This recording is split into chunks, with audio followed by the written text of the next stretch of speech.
Hi dear all, today I am sharing a video on NADA's criteria.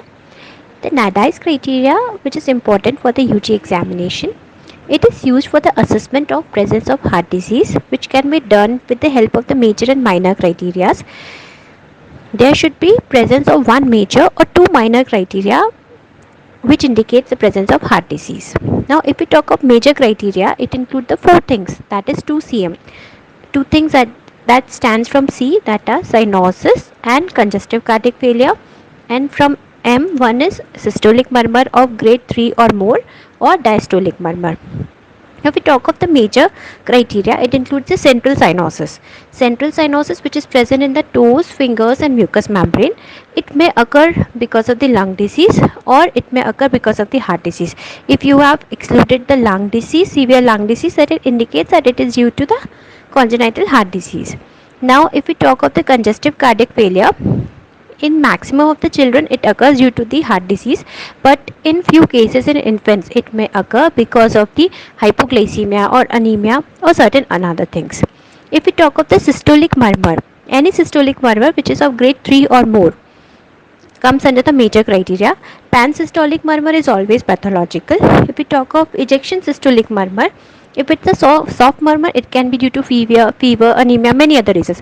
But if ejection systolic murmur is associated with thrill, it indicates the heart disease. Now diastolic murmur is always considered as indicator for heart disease. Now if we talk of the minor criteria, we include the five things. One is abnormal second heart sound, then abnormal blood pressure, abnormal X-ray, abnormal ECG and systolic murmur of grade 1 or 2. Now if we talk of the abnormal second heart sound, although it is always pathological, indicates the heart disease, but the problem in assessment of second heart sound is that the assessment is subjective. So it becomes tough, so it is included in the minor criteria.